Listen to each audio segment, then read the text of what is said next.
So I saw what you have for me.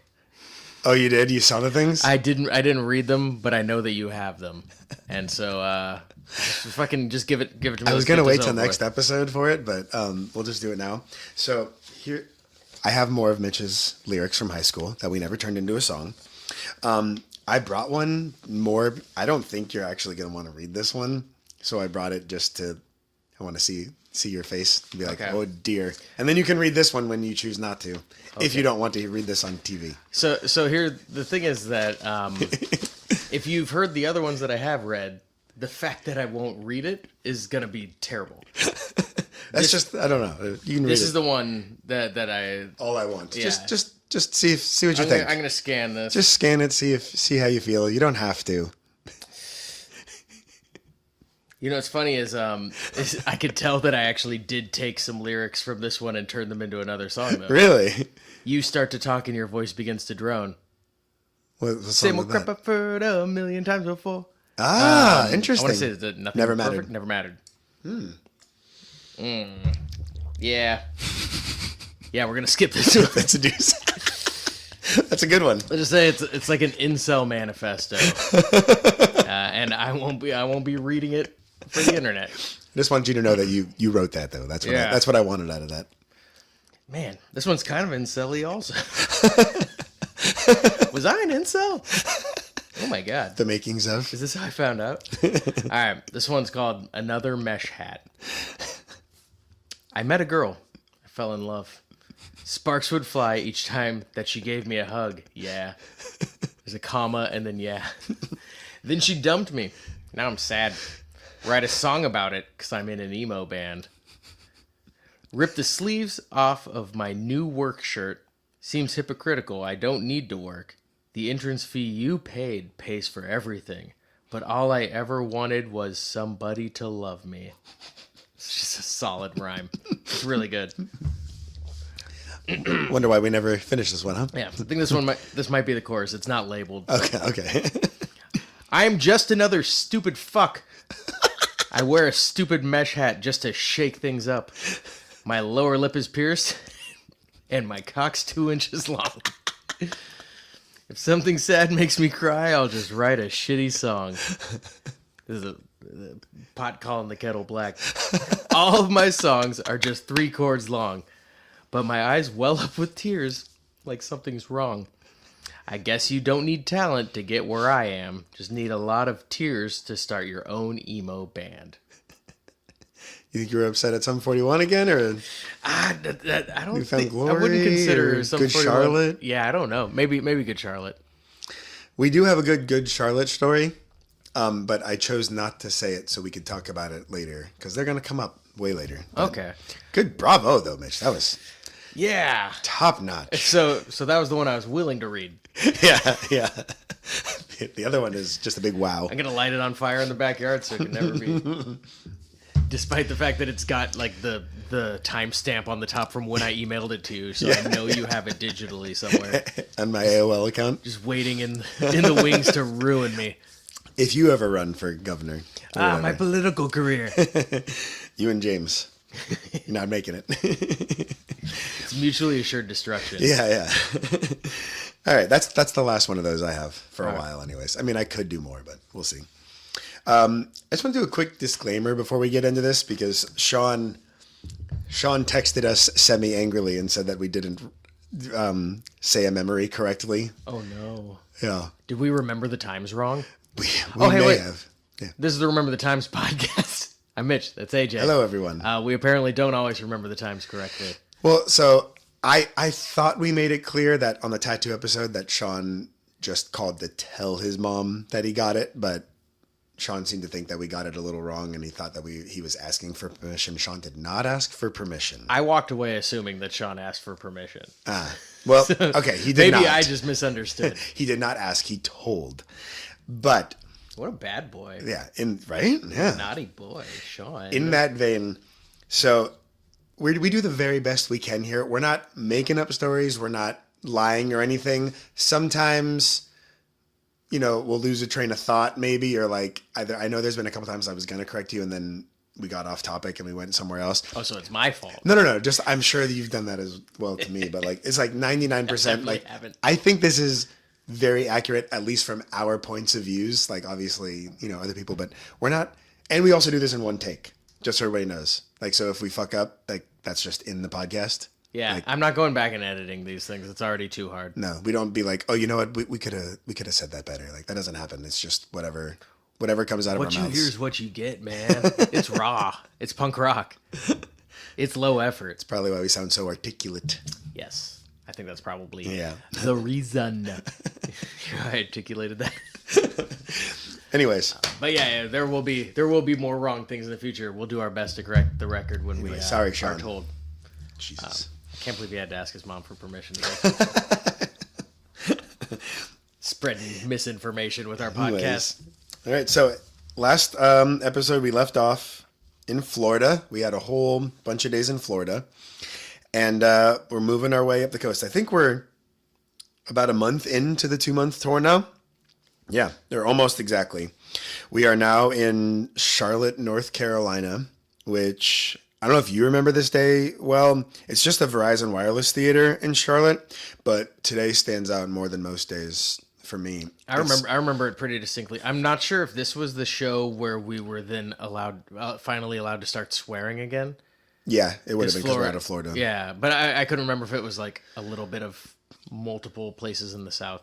Well, there's videos of it, and Chris is definitely swearing on the songs. Go. But yeah, no, I think we found out like the morning of. We're like, oh, hey, and you can swear again. We're like, fuck into the microphone like as soon as we could. Just, oh man, that felt good. That was great.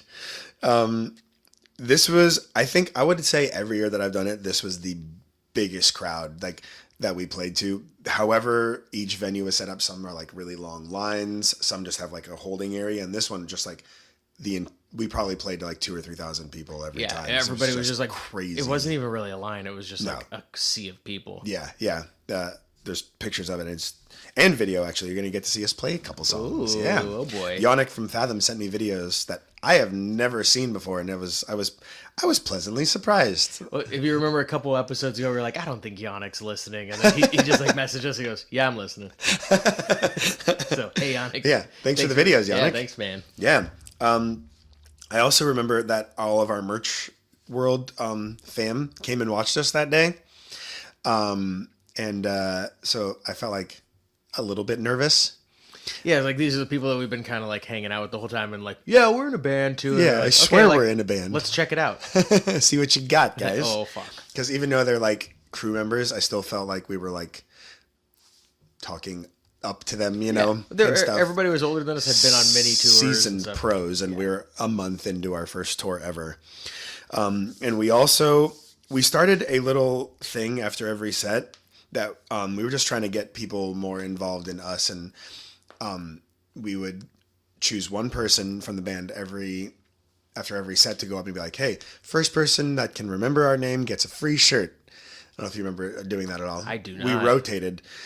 This day was my turn, and I just froze and didn't even say like a real sentence, and like, I don't even know, like somebody like finally caught on and was like, Allura, but like I just sounded like a fucking moron. And first first guy who comes up to us and says the oh fuck. Basically that, yeah. If I'm performing, I'm fine, but if it's just speaking, I can't. Is that on video too? It's not. Thank God. Because that was embarrassing. But all right, let's see what else we got here. We were celebrating all day because we had just played to like literally the biggest, I would say like 2,000 or 3,000 people. That's probably more than all of the SB&C and Allura shows combined. That's probably to date the biggest show I've ever played. as the 2 days that you've done in Charlotte. Yeah. Mm-hmm. Yeah. So that was like really exciting. We all went backstage for Pennywise and got to sing Bro Hymn with him on stage. So that's like the 4th time you sang Bro Hymn with him on stage. Yeah, super glad it's like a core memory of mine.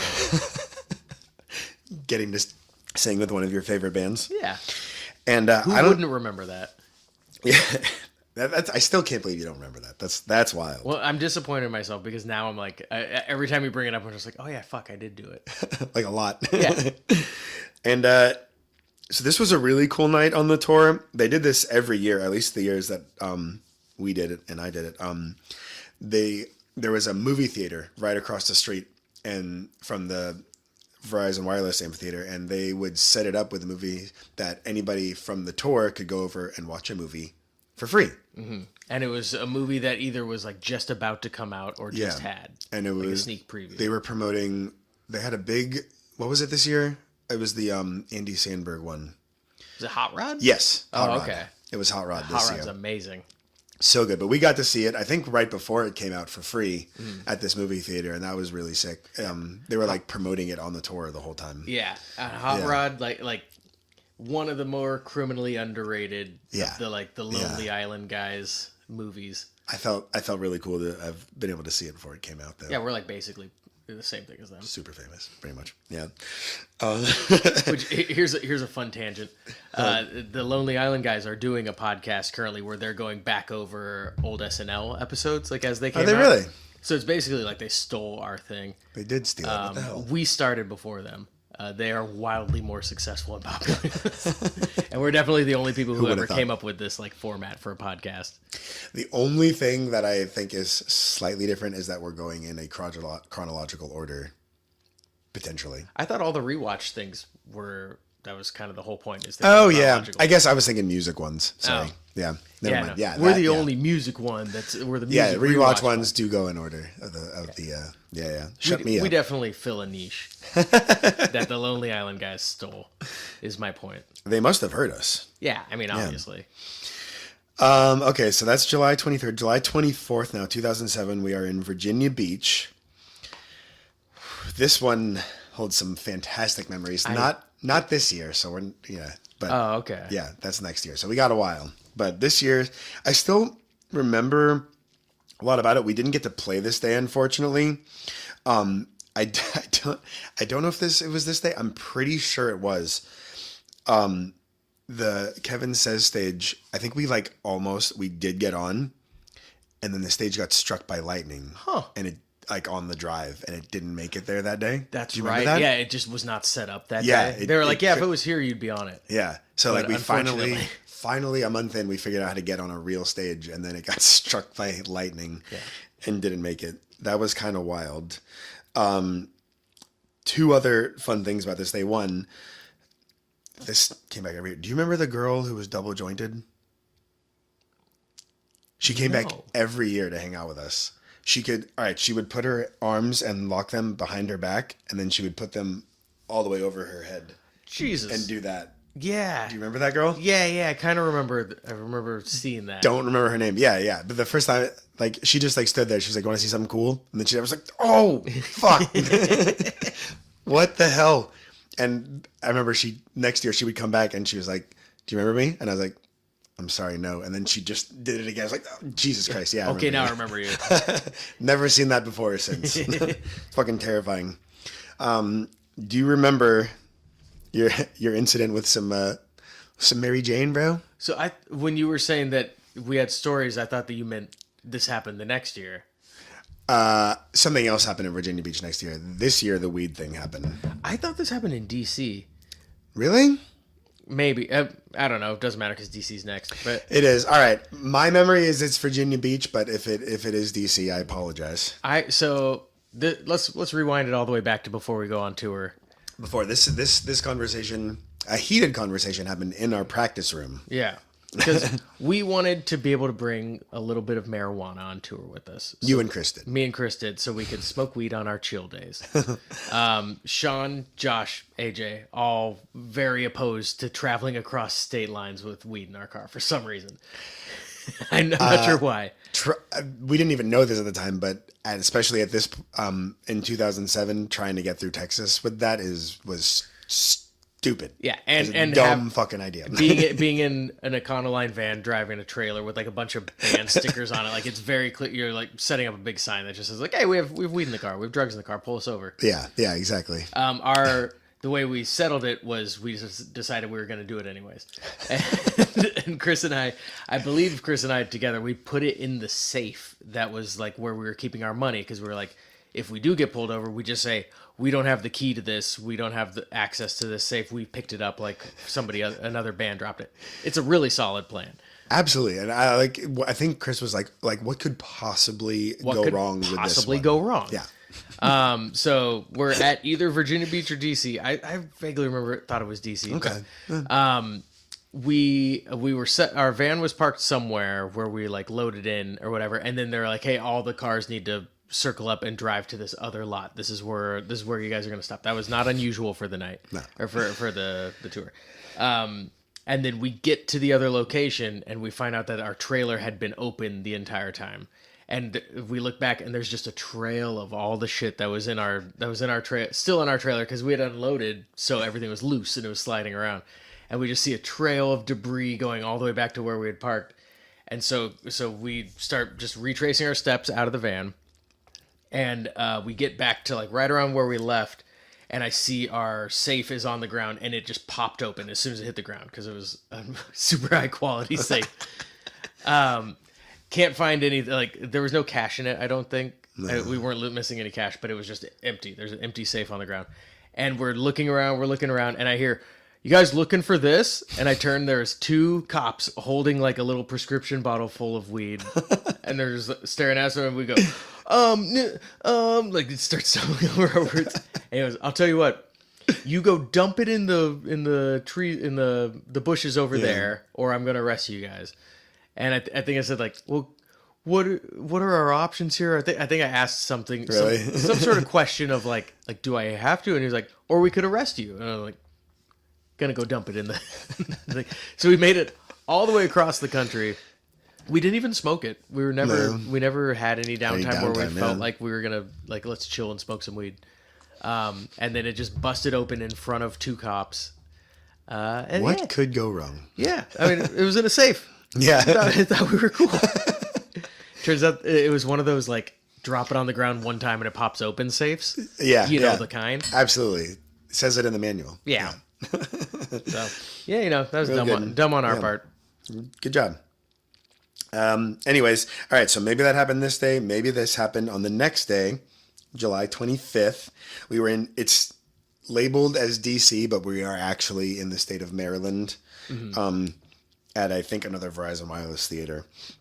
This one also really stands out. Any day that it was more wooded and trees, I think was exciting, because we weren't just in the fucking direct sunlight getting super tanned and dying. I remember having a really good set that day. It was a pretty good spot in the crowd. Our old guitarist and Sean's older brother, James. Friend of the pod. Sup, James? And his then girlfriend, now wife, came to hang out with us and watch the set that day. And I remember afterwards, or like after our set, James and his girlfriend walking up to us, and they had big smiles on their faces. And as they got closer, I think they realized like how not good we were looking, because we hadn't ate, and they were just like, and they ran off and went and bought us food, because we hadn't eaten in a month, basically. Just like so terrible. Hey, it's good to see you guys too. Like sunken eyes and like hollowed out cheeks. Yeah, pretty much. I mean, I also like, so James is like, even though he's not in the band, like, so he's here today. He was at the Ventura Day, and there's like pictures of him at like our practice and stuff right before we left. And all of them, in all the pictures, like, he's not in a collared shirt. He's just in a regular shirt. So I guess he hadn't completely transitioned to a 65-year-old yet. But yeah, well, I think this was probably the last time he wore a non-collared shirt. I haven't seen it since. Yeah. No. Yeah. But thank you for the food, James. His wardrobe was completely replaced by Ralph Lauren. But yes, thank you for I'm assuming pizza slices. Our first meal, basically, in a month, besides first, like, real hot meal dogs and table scraps. Yeah. So that was but yeah, I remember we set up right near the amphitheater, so we got to see the double stage. What was it? It was Smart Punk and I don't remember what they cut it with. Yeah, they would cut the amphitheater stage in half, and they ran two stages back and forth on the amphitheater days. But I just remember getting to see Haste the Day that day, and we were all very excited about that, because we were big Haste the Day fans. First two albums, anyways, and that was also Pennywise's last day. They were doing like 2 legs of the tour, but they didn't do the whole thing with us. So we raged with them that night. But we still had to wait. No, that was the next year. All right. But we still had to sell the family merch booth and ours while they were gone. It wasn't like just because they were there to because oversee it us. was also Kevin Lyman's clothing company. Yeah, true, exactly, yeah. Was this the tour where they had to unload their trailer and they had like a bunch of random shit in the back of the trailer that they were just like, anybody want this? Like, they're trying to clean things out. I got in an argument with somebody from a band that I really respect and enjoy. I think that was '08, but maybe it could have been this year. What was the band? It was '07 because no, actually that wouldn't have done. It was Bad Religion. You got in an argument with them? It wasn't me getting in an argument with the guitar player from Bad Religion. He was talking to Fletcher. I was also talking to Fletcher, and we were both like pleading our case for like fucking like Guitar Hero controllers. Like, stupid. I was just like, oh fuck, like I'd take one of those for free. And then I heard him go like, come on Fletcher, man, like my kids, man. I do remember that. And I was off his side. I was like, yeah. like you can fucking buy one. Yeah. I need this. I'm dying here. Give me a video game controller that I never saw again, because I did end up getting it. Really? Yeah, and I think it went home and went into Josh's garage when we unloaded everything, and then I just never saw it. A lot of shit did, actually. I remember that. I totally remember that. That's funny. So that would have been '07 then, because I don't think they did '08. Bad Religion. Pennywise did. Last day of this episode is July 26, 2007, Scranton, home of The Office. Scranton. Love this venue. It is huge and super long and drawn out. So for all of the roadies, that was a very difficult day because there was like levels to it and shit. It was like one long strip almost, and I remember was being like in the levels to woods it. too. Yeah, it was gnarly. It was like carved out of trees. This one, oh man, this will come up in a big way in later years. But this one, I remember this one really well for some reason. We got to play on a stage for the first time. Yeah, we got on the Hot Topic stage. It was back. It wasn't fucked up from lightning anymore. Do you have any memories of that? Not really, no. I just remember being really excited to like actually be on a stage inside, and I do remember there being a couple people there that had seen us in the line, and I think I remember being able to like say in the line stage, Yeah, like, and by the way, we're gonna be on the Hot Topic stage at like this time, or yeah. We basically had figured out. I don't know if it was through Fathom or not, but it was Thrice's manager or tour manager. His name was it Ramon or Damone or something? I don't know. He scheduled Warped Tour every day because every day was different. And if we would just like kind of sneak in there and be like, got any room for us? Yeah. And some days he would be like, actually, yeah, I do. And so some of us and some of Fathom would go there every day and just bug him. And sometimes he seemed pretty pissed, but he was nice, and he gave us the I'm sure it was like go ahead. I'm sure it was like sometimes he's having a super stressful day, and there's this band like, hey, can you maybe change everything that you've already worked on to fit us in? And then other days he's like, fuck, how do I fill this like little gap in this band? Slides in and is like, hi, hello, and he's like, yes, you. Thank the fuck Christ, yeah. I was actually kind of struggling vocally. I don't know if it was like I was worried about it, but then I just saw a video of us playing 3 days earlier, and actually all three of us, there are four of us that sang, sounded great. So maybe I was just the fact that I'd never sang for 20 days straight or whatever. And then twice in one day. Yeah, but I just remember like barely. I was like, all right, I fucking did it. And then like after that, maybe it was just me being 20, but I like somehow healed myself pretty fast. But like at this point, I was like, I don't know if I can do two more in a row like this. We had fast healing back then, and I think later it was like, all right, blew your voice out, like sing again tomorrow morning, cool, Great. And then maybe tomorrow afternoon, fucking cool, great, yeah. Do that for 2 more months, cool. I have three really much, 3 more things here. Okay. One, I remember like after our set, I walked back to the van, and then I had to walk past main stage. And Paramore was on the tour this year, and they were the biggest band on there. And I just remember watching them and being like, just like fuck, because the two youngest bands on the tour was us and Paramore. They were the only ones that were like between 18 and 20. On complete opposite spectrums. We were of literally the popularity. smallest band on the tour, and they were the biggest band on the tour. And like, you motherfuckers. Yeah. Well, yeah, and I remember because she was like underage. It was part of her contract. She had security walking around with her everywhere. Always, yeah. It was just everywhere. like, Was she younger than us? Was she like 17? I think she was like 17. But it was like if your parents God are gonna damn. sign off on you going on Warped Tour, it's like you're gonna have some like big buff dudes following you around. And They like, were big dudes. it was scary. They were intimidating. You like couldn't go talk to them. But like we had so much in common with that band, we should have been able to network. Should have, 100% should have. But I also didn't want to get knocked out by a security guard. That would have been a hell of a story. Hey, you were really good at that.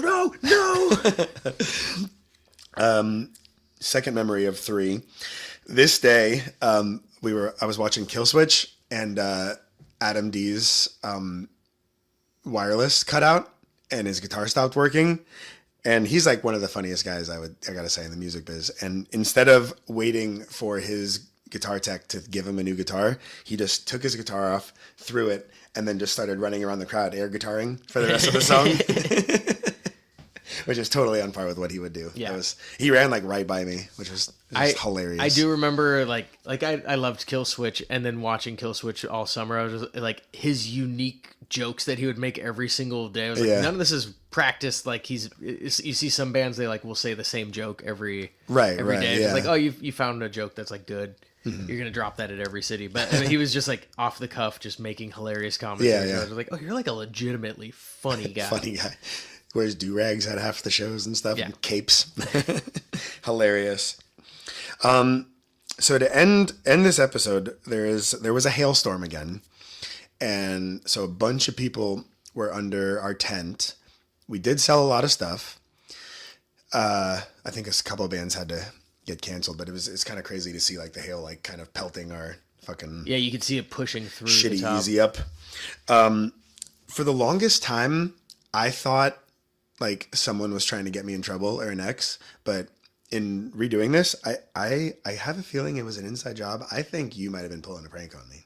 Oh, okay. Personally, but we'll see if you remember this at all. Maybe. Anyways, I don't even know how we saw this because smartphones were not a thing at the time. However, right after the hail let up, you came and showed me. What the hell did you show me on? I don't remember. Somebody had written on our MySpace page, like from a girl's perspective, like, oh, it was so great to meet you, AJ. Like, it was so nice to talk to you, or something like that. And I don't know if they said that like we kissed or something or whatever the hell, but wrote on the MySpace page, and like, I had a girlfriend. I was worried that she was gonna see that or whatever. I don't remember who I was talking to under that. I was just trying to get people to buy shit. And then you showed me you had done a deep dive and you figured out the girl's MySpace picture was just like some stock model photo there. Huh. But how would you have known? Well, so how would you have known if it was my prank, I wouldn't have debunked my prank. Yeah. For starters. Do you think somebody else might have done that, or was I correct originally? I don't think it was an inside inside trying to job. get me in trouble. Maybe an ex. Yeah. I think your intuition might be correct. Okay. I don't remember any part of this. Okay, but the I only reason don't even know how I would do it with 2007 technology. Right. Is like there's no reverse you have to run to the image search or But anything. I guess the only reason why it made me think that it might have been an inside job is like, how did anybody else know besides us that there was a hailstorm and we were under tents talking to people? Oh. Because we didn't have the technology to tell anybody. Oh, it mentioned that specifically. That I was under the tent talking to some girl. And then you found that it wasn't a real account. Are you sure you didn't just make out with some stranger at Warped Tour? 2007. If you were in Scranton in 2007 and AJ made out with I feel like I would remember something like that. Yeah. Hey, this whole time, I don't know. I thought it was like did fucking Mitch try and get me all worried here? I don't know, because one, I feel like I've said and done some fucked up things, but I don't think I would intentionally try to spike a relationship by like posting publicly that you were cheating on your girlfriend back at home. Second, but you did like to fuck with me. Yes. But second, if I were to do that, I don't think I would debunk it. Fair. I wouldn't be the one going like, oh no, well here's the reason why it's You were also fake. friends with my girlfriend, so maybe you were like, just smoothing it over afterwards. No, Yeah, wasn't you. No. Damn. 'Cause I don't know. I feel like I'd remember that. Yeah. Okay. Interesting. Well, that all did happen. I don't know who the culprit was. Let's wait for the DMs from I Scranton. don't think I'll ever find out. Yeah. But yeah, that's the end of my Scranton stories. I remember. I think it was this year in Scranton. A band played the Office theme song to like start off. Like that, they actually played it. Oh wait. That was 08 because Yeah. they were the band that actually played the song. Maybe. It was like We'll talk about it in in 08. Just remember because it was a band you wouldn't expect because they were so goddamn heavy, and then they come out to that. Oh, okay. All right. Yeah, never Maybe mind. you're right though. 2007, The Office would have been really popular at this point. So Yeah. Well, I remember going to the city in Scranton because I think we. you mean? Or maybe that was 08 also, but I remember like I can see that. We might have hit a Subway or something like that. Okay. yeah, probably. Yeah, like you love to do that. I remember we like stopped and this might have been 08, might have been 07, but I remember we like stopped tough and to- passed out in the van and then like woke up and like Scranton, huh? Okay. Yeah. All right. Interesting. This is a place.